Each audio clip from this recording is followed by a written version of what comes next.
Paz do Senhor, meus irmãos, estamos aqui passando para gravar a nossa aula sobre homilética fundamental, homilética material e homilética formal, tá? Então, são 3 capítulos para você que está acompanhando pela apostila em uma só aula. Estamos fazendo isso para acelerar o curso, para que a gente consiga terminar o nosso curso em 6 meses. Então, nosso curso tem duração de 6 meses, temos alunos presenciais, alunos semipresenciais. Para você que está chegando agora, assistindo esse vídeo, nós queremos te pedir para que você acompanhe as nossas postagens no YouTube, nos siga aí, para que você fique por dentro de todas as informações sobre o nosso curso e outras que porventura poderão aparecer no decorrer do curso, tá bom? Então vamos lá. Primeiro, conceituando o que é homilética fundamental. A homilética fundamental fala sobre os conceitos de homilética. O que é homilética, de onde é que veio essa terminologia, as principais terminologias que envolvem toda a matéria, como homilia, prédica e todos esses elementos. Então, tudo que fala de conceito, de origem, desenvolvimento histórico da matéria, os fundamentos da matéria é homilética fundamental. A segunda classificação da homilética é a homilética material, que, como o nome já sugere, fala das ferramentas, das matérias que o preleitor utilizará na elaboração e exposição do seu sermão, tá ok? Então, nessa classificação, a gente vai ver, por exemplo, as versões de Bíblia, né? Nós observaremos, por exemplo, como utilizar uma chave bíblica, como utilizar uma concordância bíblica, como utilizar um dicionário bíblico, todas essas ferramentas que o hermeneuta e o pregador vai precisar para elaboração e exposição do seu sermão, trata-se da homilética material. E a homilética formal. A homilética formal fala basicamente sobre o corpo do sermão, a estrutura do sermão, o tipo do sermão, as classificações do sermão, os seus alvos, os seus objetivos e as suas características, tá? Então, provavelmente isso aí vai estar na nossa prova sobre o que é cada um desse tipo de homilética e quais são as 3 classificações aqui. Para quem está acompanhando aí pela apostila, o capítulo 3, capítulo 4 e o capítulo 9, tá bom? Então, vamos aqui para a homilética fundamental, que é o nosso capítulo 3. Você que está na apostila, deixa eu localizar aqui a numeração da página, é a página de número 20, tá? Então, na página número 20, nós temos aqui o que é homilética fundamental, que basicamente trata dos conceitos do que é homilética. Basicamente, nós temos aqui a homilética é a ciência quando considerada sobre o ponto de vista de seus fundamentos teóricos. A gente já viu um pouquinho disso na aula passada, onde a gente falou que a homilética não só é arte, como também é uma ciência, né? Até teve uma pergunta dessa na nossa prova lá, por que a homilética era considerada ciência e por que ela era considerada também uma arte. Então, esse tema a gente já elaborou. E aí, partindo para o segundo pressuposto, capítulo 2, página 31, homilética material, que basicamente são essas ferramentas que o preleitor precisará utilizar. Então, aí no seu primeiro tópico, na página 31, tem a Bíblia material básico do sermão. Claro, essa é a nossa ferramenta principal. Eu esqueci o nome do autor, ele disse o seguinte: talvez, na pregação bíblica, a parte mais autêntica que a gente vai ter é a parte que o pregador lê o texto que ele vai pregar. Talvez seja a parte talvez mais importante e a parte mais autêntica. Por quê, pastor? Porque depois serão os nossos acréscimos, depois serão as minhas observações, depois serão as minhas ponderações, depois serão os meus comentários sobre a Bíblia. E aí já não tem mais autenticidade, já não tem mais aquela ideia realmente de repassar aquilo que o autor realmente quis dizer. Infelizmente, nós já temos toda uma contextualização, a gente vai para o texto já com uma ideia. Aí surge aqueles pregadores que dizem o seguinte: olha, eu já tenho um tema, já tenho uma pregação, só está faltando eu encontrar um texto que se encaixe dentro dessa pregação que eu já elaborei na minha cabeça, né? Então é por isso que talvez a parte mais importante da pregação seja a parte realmente que o pregador está lendo o texto. Porque se ele lê corretamente o texto, e aí essa parte é muito importante, o público ouve o texto, o que se espera da pregação é que esse texto seja, primeiro, lido, segundo, explicado e terceiro, aplicado. E aí, se o pregador lê o texto e ele não explica o texto, ele fez tudo menos pregar. Pregar é quando você lê o texto, explica o texto e você aplica o texto, ok? Então, a Bíblia aqui é o nosso material básico do nosso sermão. No segundo tópico, nós temos aqui o seguinte: a Bíblia em seu significado fundamental.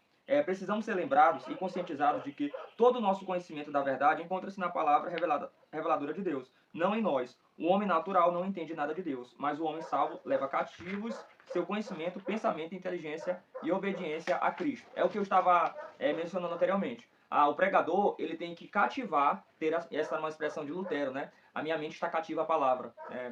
Lutero tem uma dessas expressões que marca aí uma das frases fortes aí da Reforma.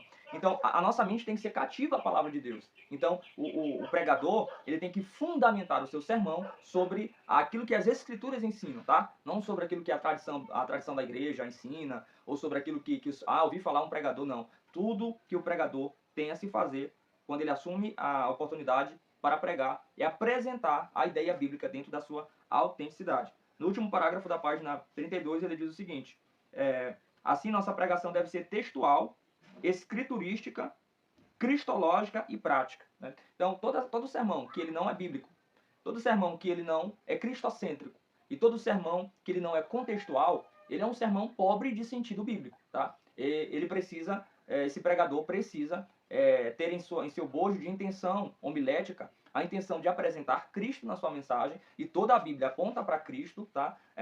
Spurgeon disse que se alguém prega e não fala de Cristo, ele não pregou, tá? Porque a pregação ela tem como base apresentar a pessoa de Cristo. Lembre-se que Cristo é o verbo de Deus, é a palavra revelada. Então é inadmissível que o pregador ele anuncie os oráculos divinos sem que ele aponte para aquilo que é o âmago da mensagem bíblica, que é Cristo. E a sua mensagem deve ser contextual, primeiro porque ele precisa contextualizar o texto da sua leitura dentro do contexto bíblico. E segundo porque ele precisa contextualizar que sentido esse texto tem para o meu público agora, tá? Que também é um processo de contextualização. Porque senão nós leremos coisas sobre a Palestina, sobre o Egito, sobre a Babilônia, sobre a Síria, sobre a Roma, e aí as pessoas que estarão aqui no nosso auditório em pleno século XXI estarão se perguntando, e aí, o que é que isso tem a ver comigo? Né? E aí precisa ter a contextualização prática. E no 4.3 fala sobre a escolha do texto do sermão. Pastor, eu tenho muita dificuldade para escolher o texto da minha pregação. Eu até quero fazer uma mensagem, eu até quero elaborar, mas eu tenho dificuldade para encontrar o texto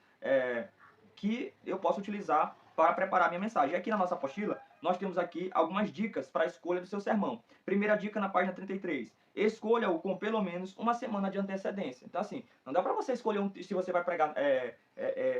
você tem uma data para pregar, não dá para você escolher o texto em cima, tá? Você precisa escolher esse texto com antecedência, até porque você vai se debruçar sobre esse texto, você vai mergulhar nesse texto. Então aqui a primeira dica para a escolha do texto, da sua preleção, é que esse texto deve ser escolhido com antecedência. Na letra B, nós temos a segunda dica do nosso material aqui, evite optar por textos difíceis, polêmicos ou de linguagem pomposa e extravagante. Ou seja, existem textos que eles são mais indicados para um estudo bíblico, tá? Por quê? Porque o estudo bíblico é aquele mergulho mais detalhado, mais esmiuçado. Então, se você tem uma proposta de uma mensagem que vai variar aí de 30 a 40, no máximo uma hora, se você escolher um texto aí muito complexo, a sua explicação, leitura e desdobramentos, isso vai complicar a sua prédica, tá? Então, você precisa escolher um texto que seja de entendimento fácil. Ou, no mínimo, que você tenha desenvolvido uma didática muito boa, tá? Para expor esse texto da maneira mais simples e compreensível possível, de maneira mais compreensível. A letra C diz o seguinte: não se limite apenas ao Novo Testamento, como faz a maioria dos pregadores. Infelizmente, existe aquele pregador da mensagem óbvia, né? Ele só fala sobre parábola, ou então ele só fala sobre o Sermão do Monte. Não, nós temos Gênesis e Apocalipse, tá? Então precisamos fazer uma leitura da Bíblia como um todo. Inclusive, nós estamos dando um seminário sobre seitas e heresias, eu estava observando a apostila hoje, ela fala sobre isso, que o grande trunfo das seitas e heresias é porque eles acabam se aprofundando em temas que os pregadores não se aprofundam. Só um exemplo para você ter uma ideia. Os testemunhos de Jeová chegam e vão desenvolver uma doutrina sobre que só 144 mil irão subir para o céu. Mas aí, esse irmão da Assembleia de Deus, aqui dentro do nosso contexto, vai ouvir essa mensagem por um testemunho de Jeová e ele vai entender o seguinte: o meu pastor, o meu dirigente, os pregadores lá da igreja, nunca falaram sobre o que significa esses 144 mil escritos no livro do Apocalipse. Então, quando a seita vier falando dos 144 mil e dando o seu sentido para aquele texto, eles vão entender o seguinte: olha, meu pastor nunca me ensinou isso, então essa seita deve estar certa. Isso aqui está na Bíblia. Né? Então, o pregador deve ensinar todas as escrituras. Eu gosto de uma frase de Paulo, em Atos, quando ele está se despedindo da igreja, de uma das igrejas, ele diz o seguinte: olha, eu tenho vos anunciado todo o conselho de Deus. Cara, que legal, né? Paulo estava saindo da igreja com a consciência tranquila de que havia anunciado todo o conselho de Deus. Existem pregadores que só falam sobre dízimo e contribuição. Existem pregadores que só falam sobre bênçãos materiais. Existem pregadores que só falam contra o pecado, uma mensagem muito dura, só batendo. Quer dizer, o pregador precisa pregar sobre tudo, mas ele não precisa, ele não deve se prender a um só assunto, a um só livro e a uma só parte da Bíblia, tá? Pegue a Bíblia como um todo e aponte para Cristo e vai dar tudo certo. Letra D. Varie os livros bíblicos a fim de não negligenciar nenhum dos 66, é o que eu acabei de dizer. Você precisa ter uma mensagem no livro de Isaías, você precisa ter uma mensagem no livro de Daniel, você precisa ter uma mensagem no livro de Ageu, você precisa ter uma mensagem no livro de Josué. Tenha uma mensagem preparada em cada um dos livros da Bíblia. Isso vai ser bom para você, porque você vai ter um conhecimento panorâmico da Bíblia. Isso vai ser bom para o público que te ouve, porque eles vão aprender melhor o conteúdo bíblico. Amém? E a última dica que a gente deixa aqui no nosso material é: uma vez escolhido o texto, não mude mais, a não ser que o Espírito Santo assim indique claramente. Irmãos, um testemunho pessoal meu. quando eu estou realmente escolhendo o texto que eu vou pregar, geralmente tem uma temática, né? Geralmente é assim, tem uma temática. Mas geralmente eu dobro os meus joelhos e estou em oração, e quando eu levanto da minha oração, eu abro a minha Bíblia e eu sinto a direção de Deus no texto. Né? Parece que Deus fala ao meu coração que tem uma mensagem ali naquele texto. E às vezes eu leio o texto e não consigo encontrar as lições do texto, mas Deus já confirmou no meu coração que é aquele texto. Então, assim, eu acho que isso deve ser guiado pelo Espírito Santo, eu acho que isso deve ser regado à oração, você tem o seu momento devocional com Deus, depois você abre a Bíblia, e eu creio que você sente a direção. É claro que existem dias que nós, sim, temos uma dificuldade de definir um texto, mas essa dica aqui fala de que quando você escolher o texto, às vezes você vai demorar para encontrar todos os desdobramentos do texto e achar todas as lições, mas não mude, né? Cabe aquele texto até que o Espírito Santo ilumine, tá? Não revele, porque já foi revelada para o autor canônico, mas ilumine a sua mente para entender as verdades do Evangelho. E aí, continuando aqui, a nossa parte sobre homilética material, a exegese do texto do sermão. E aí você deve estar, né, meu Deus, o que é exegese, né? Ó, basicamente é um conceito bem simples. A exegese, e aí nós vamos ver que a homilética, vai ter uma pergunta dessa na prova. Quais são as matérias que a homilética ela tem relação direta? E as matérias são a exegese e a hermenêutica, tá? São duas irmãs muito próximas da homilética, porque a hermenêutica vai tratar sobre a questão da interpretação bíblica, os princípios de interpretação. Por exemplo, você não pode produzir uma doutrina bíblica a partir de uma parábola, você sabia disso? Então, assim, existem vários princípios dentro da hermenêutica para que você faça uma interpretação sadia do texto. Já a exegese vai tratar sobre a questão etimológica das palavras. Você sabe que o texto que você tem em mãos, ele veio de outra língua, né? Por exemplo, o Antigo Testamento foi escrito em hebraico e aramaico, e o Novo Testamento foi escrito em grego koiné. Existem 5 tipos de grego, e a Bíblia foi escrita em grego koiné. Então, a exegese vai se debruçar sobre como aquelas palavras originais do texto, qual o sentido que elas tinham naquela época, tá? Então você vai fazer uma análise assim mais próxima do texto. É muito legal fazer uma busca exegética. E aí, nós temos vários materiais, vários aplicativos. Depois você entra em contato conosco. A gente pode estar te indicando aí vários aplicativos gratuitos, tá? Podem estar te ajudando a você se aproximar de fazer uma exegese bem legal do texto, tá bom? Aí passando para a página 35, diz o seguinte: então, como fazer a exegese de um texto bíblico? Os 10 passos didáticos expostos. Nós colocamos aqui 10 passos para você fazer uma exegese sadia do texto. Cara, essa nossa aula está muito legal, tem muita dica prática para você. Se você ainda não adquiriu o nosso material, você precisa adquirir, tem muita dica top aqui para você. A primeira dica aqui para você fazer uma exegese sadia do texto: letra A, leia o texto em voz alta, orando em espírito várias vezes. O grande pregador Campbell Morgan costumava ler pelo menos 50 vezes a passagem que ia expor, comparando com versões bíblicas diferentes para obter uma maior compreensão do seu conteúdo. Eu faço algo similar. Eu gosto de ler em voz alta o texto que eu vou pregar, mas eu gosto também de escrever. Por exemplo, às vezes eu vou expor um determinado capítulo da Bíblia, então eu escrevo no caderno aquela passagem, porque a ciência diz que quando você pronuncia o texto e você escreve, você tem uma melhor facilidade para gravar as informações. Então, isso aqui é uma dica de ouro para você, tá? Tanto falar em voz alta, orar em espírito sobre o texto, como também você escrever em papel o texto bíblico para ficar melhor memorizado. Letra B. Reproduza o texto com suas próprias palavras, sem olhar na Bíblia. Né? Você lê o texto, e aí você se pergunta para você mesmo o que você entendeu do texto, e você vai tentar dizer o que o texto está dizendo com as suas palavras. Isso é muito legal, vai facilitar. Para quê? Porque muitas pessoas leem um texto e tem até vários princípios, mas eles não têm esse hábito de treinar como é que eles vão repassar essa informação para o público. E às vezes pode travar na hora, pode ser que você não encontre a palavra adequada. Então isso é um serviço de bastidores, tá? Então o pregador deve ter essa regrinha aí para facilitar uma boa exegese do texto. Letra C. Observe o contexto imediato e o remoto. Todo texto, existem 2 tipos de contexto. O contexto imediato e o contexto remoto. Ou seja, existe aquele contexto que está ali bem próximo, né? Próximo do capítulo, próximo aos arredores, e pode ser que tenha um contexto bem remoto. Se for uma passagem escatológica, uma passagem profética, pode ser que o contexto daquele texto esteja bem longe. Você lembra de Mateus 24? Quando Jesus está falando sobre o abominável da desolação, e aí o texto diz, quem lê entenda, e ele está se referindo a Daniel. Naquele caso ali é um contexto remoto, ou seja, um contexto distante. Então você precisa ficar por dentro de todos esses contextos para que a tua mensagem seja bem rica, tá? E para que você esteja certeza do que você está falando. O pregador não pode ter dúvida sobre o texto que ele está pregando, tá? Letra D. Verifique a forma literária do texto.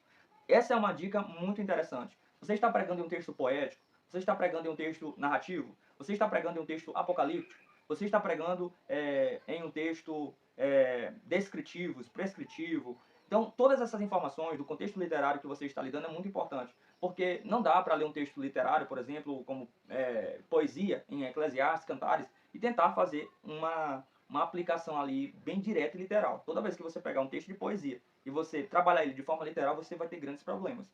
Por exemplo, as parábolas também não podem ser interpretadas literalmente, senão você também vai ter grandes problemas. Então, você deve identificar qual é o gênero literário do texto que você está lendo. Para os nossos alunos do curso, nós estamos estudando o livro de Jonas. Todo o nosso seminário vai ser só em cima do livro de Jonas. E aí a pergunta, o livro de Jonas é o quê? É poesia? É histórico? É descritivo? É doutrinário? É poético? Qual é o gênero literário do livro de Jonas? Então, eu preciso saber disso para que eu tenha ciência de qual modalidade de texto que eu estou lidando, tá bom? Letra E. Determine o significado exato de cada palavra básica, com sua origem e seu uso pelo autor e no restante do texto bíblico. Isso é muito interessante, sabe por quê? Porque, às vezes, uma palavra tem um sentido agora, tá? Mas ela pode ter, porventura, um significado diferente. Por exemplo, só um exemplo. O dia do Senhor. O que significa o dia do Senhor? Tem vários significados. E depende do contexto. Então, quando você lê o dia do Senhor, você vai ter que ler o contexto para tentar descobrir. O flash aqui não está mais coisa. Não, eu fiquei com a impressão que tinha desligado. Continua, né? Certo. Quando você lê o dia do Senhor, eu tenho que saber, dependendo do contexto, pode estar falando sobre a grande tribulação, sobre o retorno de Cristo em glória, sobre o grande trono branco. Então, assim, depende do contexto, e aí eu preciso ler todo o contexto para saber em que sentido o texto está falando sobre o dia do Senhor. Isso aqui é só um exemplo de outras palavras que você pode se deparar, e eu preciso buscar ali qual é o sentido. Por exemplo, a palavra cosmo, mundo, né? João 3,16, Deus amou o mundo. 1 João 2,15, não ameis o mundo. Em cada um desses textos, a palavra mundo tem sentido diferente. Então eu preciso analisar o contexto para saber qual é o sentido da palavra mundo ali naquele trecho, tá? Outra dica para facilitar uma exegese bem legal do seu texto. Anote peculiaridades do texto, palavras que se repetem. Então, assim, geralmente, o texto tem uma ênfase, tá? Às vezes é um contraste, às vezes é uma palavra que se repete várias vezes, às vezes é uma espécie de uma alegoria que está sendo desenvolvida, tá? Então eu preciso estar por dentro das ênfases que o texto está colocando, um desenvolvimento ali em cima de perguntas, uma frase que se repete, o que tem ouvido ouça, o que o Espírito diz às igrejas, uma frase que se repete reiteradas vezes, porque provavelmente aquela frase está indicando que essa é a ênfase do texto. A ênfase do texto e eu preciso perceber quais são essas palavras que enfatizam o sentido do texto. Então aqui existem várias regras aqui que eu poderia ler aqui, mas está no nosso material. Então nós temos todas as 10 dicas aqui para você fazer uma exegese. Eu vou ler a última para a gente passar para a nossa última forma de homilética, para a gente concluir a nossa aula. E depois vai ter um questionário, tá? Onde você vai responder esse questionário e você vai obter aí a avaliação desse semestre, tá bom? Resuma o trabalho exegético feito até este ponto com a frase: o assunto mais importante deste texto é... Então, quando você lê todo o capítulo, você tem que buscar o que a gente chama de ICT. O que é ICT? É a ideia central do texto, tá? Todo texto tem uma ideia central. Então, eu preciso descobrir qual é o âmago daquele capítulo ou daquela perícope, né? Daquele trecho bíblico. Eu preciso descobrir isso, tá? Então, nós temos aqui vários modelos aqui de exegese, onde você pode trabalhar aqui na nossa apostila. Nós desenvolvemos alguns exemplos aqui para que você amplie, né, o seu conhecimento para fazer uma exegese sadia do texto, tá bom? Então aqui nós encerramos o capítulo 4, vamos para o capítulo 9, onde trata sobre a homilética formal, tá? Homilética formal, que é a apresentação do sermão, a estrutura do sermão, tá? E aqui nós temos um tópico aqui como pregar sem atrapalhar o culto. E aqui nós vamos citar vários tipos de sermão, que são sermão que vai atrapalhar o culto, que vai fazer com que o culto perca a sua dinâmica, tá? Então, nós temos aqui alguns sermões que você não deve pregar, tá na nossa apostila, página 63, 64. E aqui nós temos as divisões do sermão, tá? As divisões do sermão. Nós temos aqui ilustrações, aplicação, tema, introdução, desenvolvimento, que são os elementos do sermão. Então, para você que vai responder o questionário, basicamente a homilética formal, ela vai tratar sobre essa estrutura do sermão. Você precisa, depois de fazer todo esse aparato exegético, você vai construir o seu sermão, você vai desenvolver um tema, você vai desenvolver uma introdução para o seu sermão, você vai ter ali o desenvolvimento, que é o desfecho da ideia central em princípios, tá? E você vai ter uma conclusão. Eu quero fechar aqui essa nossa aula dizendo para você que nós temos um grande desafio como pregadores do Evangelho.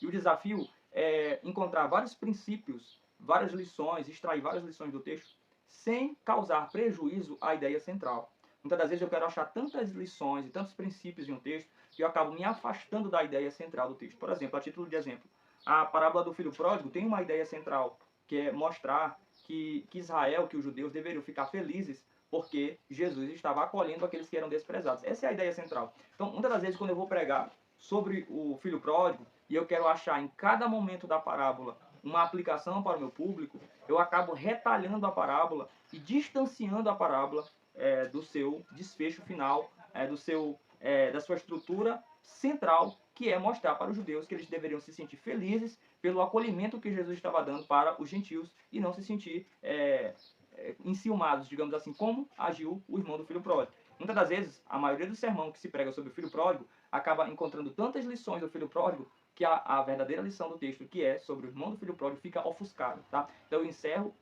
essa nossa aula dizendo para a gente ter cuidado de não desfocar, tá? Qual é o conteúdo principal, qual é o foco principal do texto que nós estamos lendo. Um forte abraço, a gente se vê por aqui, nós estamos no nosso grupo, a gente interage por lá, tira as dúvidas, nós vamos fazer um trabalho em cima do livro de Jonas e responder um questionário envolvendo o capítulo 3, 4 e 9 da nossa apostila. Deus nos abençoe em nome de Jesus.